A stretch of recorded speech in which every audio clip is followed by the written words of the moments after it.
Hi, Dr. Kendrick. This is Kevin Yee. I'm part of a group with Steve Djordjevic and Connor Hubble. And our project that we chose to work on is we're calling it What Muppet Are You? Or Which Muppet Are You? This is going to be an educational opt in awareness campaign that is meant to mimic the kind of like popular social media personality quizzes that you can find on like Facebook, Instagram, to teach classmates and the people that we give this quiz to how everyday kind of online content uses persuasive principles from Robert Cialdini's book Influence. The project is going to intentionally not deceive or harvest any sort of private data. Instead, it's going to recruit people and to take a clearly labeled quiz and then inform them of the persuasive techniques that are being used and then debrief them afterwards. So let's get right on to what type of attack it is. This is kind of what I was talking about earlier.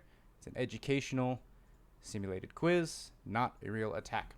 It's going to be a survey-based pretexting and profiling attack utilizing a fake social quiz based on the Myers-Briggs personality evaluation. I'm going to get more onto that later.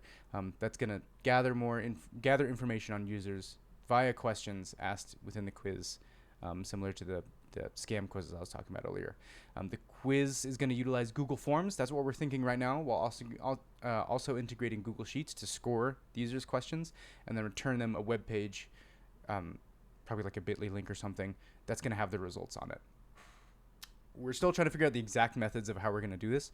Other thoughts we had are like Google App Script and Python scripts.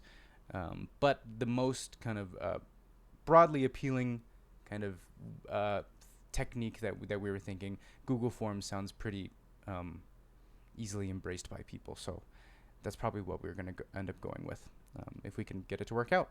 The target audience will be U of A students and a broad audience of all genders within the group of 18 to 60. We're going to invite friends, colleagues. This is going to be opt-in only. We're not going to list this publicly anywhere. And the platforms to be used are Discord, email, Google Forms, Facebook, and Instagram. So to get right on it, we're going to talk about, go back to Robert Cialdini's book, Influence, and the psychological principles we're going to be appealing to. The first one, reciprocity. We're offering free, personalized results in exchange for data. And again, we're going to make this very, very transparent that we're kind of trying to appeal to this. Each one of these as I go along. Liking. We're going to appeal to the sort of a person's liking of this. They might want to know what kind of Muppet they are or who else got the same one as them. And we're going to use kind of like friendly tones, fun images, kind of super low stakes, social hooks and things like that. Scarcity. Going to try to appeal to a person's kind of urgency to say like this quiz is for a limited time only. This is only going to be available for the duration of this class. And again, we're going to clearly mark like, hey, a lot of quizzes or other things online that are social engineering attacks kind of use this to like pressure you to say, act now. Social proof. We're going to try to integrate fake counts, like over 10,000 people have taken this quiz. You should take it too. And also like fake sources, like this quiz is an official quiz by Time Magazine or by the Jim Henson Company. But again, clearly label it to say like, this is not legitimate. We're lying about this because that's another tactic that's used. To continue real quick, commitment and consistency. We're going to try to get smaller commitments first, like actually just starting the quiz, getting our foot in the door. From then, we're going to escalate asks and demonstrate to users the sense of commitment through things like a progress bar at the top and sunken cost. To the point where, well, I've already gone this far, might as well finish it. And then finally, authority. The Myers-Briggs type indicator, MBTI, is a psychological assessment that many people are familiar with and that is widely used in the United States government and many Fortune 500 companies. Where it's kind of seen as a pseudoscience, but many people are kind of aware of it. So hopefully this will lend some sort of authority that they say, oh, this is an MBTI test. Maybe it'll appeal to our legitimacy. Okay. The psychological principles and social engineering tactics. This is just continued. The main kind of thing we're using is reverse social engineering strategy, which is where we get them to come to us instead of hunting out for them and doing things like phishing and things like that. We, the attackers, are not approaching them. they're going to be encouraged to complete the survey from their own interests. Also, there was a note added that we could possibly sell this. There was something in the book that had to do with a woman who owned a store and found out that selling or doubling the price of her turquoise actually increased her sales, meaning that people kind of assign value to things that already kind of have a price. Like a price can determine its value. Kind of articulated that badly, sorry. But if people see that this access to this maybe will cost them something, maybe they'll see it as more valuable. Maybe they'll see it as more legitimate. I guess is what I'm trying to say. Okay, finally we have, or not finally, but we have initial ethical reflections. So we want to make sure that this is ethical. We definitely don't want to be tricking anyone into thinking that this is actually legitimate. So we're going to have informed consent. Every user will read and agree to the informed consent statement before starting the quiz, making sure they know what they're kind of signing up for. Here is where we'll make our first effort to remain safe and respectful.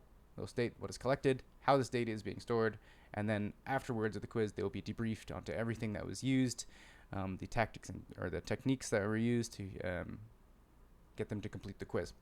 Data minimization. Next, we're only collecting non-identifying data needed for the quiz. So no names, no emails, no phone numbers, no PII. Clear intentions. We're going to clearly state on the quiz that the final goal is to create awareness about willingly giving false information or willingly giving information to online forums, surveys, and quizzes. That's the purpose. That's our goal.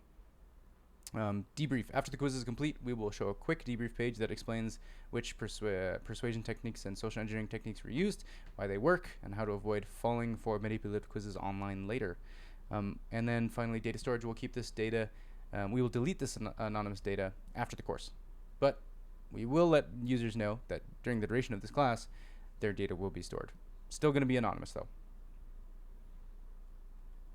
Okay, let's real quick go over the negative externalities and the risks. So there's some risks to this. We could accidentally collect PII or sensitive info, even though that's not what we're setting out to do. We could accidentally forget to anonymize data. We have to make sure that we do that so we're not kind of gathering data and linking it with people. Or we could accidentally kind of maybe miss a question that could be too personal to someone and could reveal more information than what we wanted to gather. Quizzes responses could be leaked or improperly accessed if we don't properly store them and make sure that they're secure behind password protection and things like that. It's possible that users might feel tricked if intentions are not made explicitly clear. Say we forget to add a little bit of information to describe exactly the techniques that are being used, and they may feel tricked. For example, if we forget to say that, hey, this is like a fake logo of the Jim Henson Company. It's not actually them. They may feel tricked. If data isn't properly deleted at the proper time or is stored longer than it should be. Say the project ends, we forget to delete all this data. That's not going to be good. That's a risk that we'll have to make sure that we do by deleting this. So real quick, we're going to run over the final thing, which is safe and respectful boundaries. Here are just some things that kind of we're going to chunk through to make sure kind of we're doing along the way to make sure that we're respecting people's boundaries. Again, explicit informed consent. We're going to let everyone know, hey, this is what we're doing. This is what you're signing up for by taking this. Here's what you're trading off. Here's what we're going to supply you with in return. Information about how to avoid manipulative quizzes like this and these techniques. We're trying to educate people. Minimizing data collection. We're not trying to store all types of data. We're trying to store a very specific type of data, which is just questions related to the Myers-Briggs test that we can use to assign them a Muppet. We're not trying to collect anything else. No emails, no phone numbers, like I said earlier. Clear educational use, labeling on quizzes. Controlled recruitment, not posted publicly. We're not posting it anywhere else. We're just kind of administering this to friends, people in our Discord, Facebook, Instagram channels, things like that.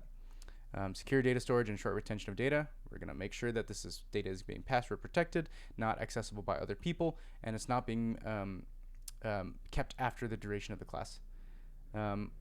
We're going to debrief and inform the users of all things afterwards, and then we're going to make sure we clearly label deceptive content, like the fake metrics, the like 10,000 people think of taking this quiz, and Time Magazine logos or any sort of other logos, Jim Henson Company, that sort of stuff. Yep, that's all I got. That's kind of our ideas for our project. Yeah, thank you so much. Have a great rest of your day.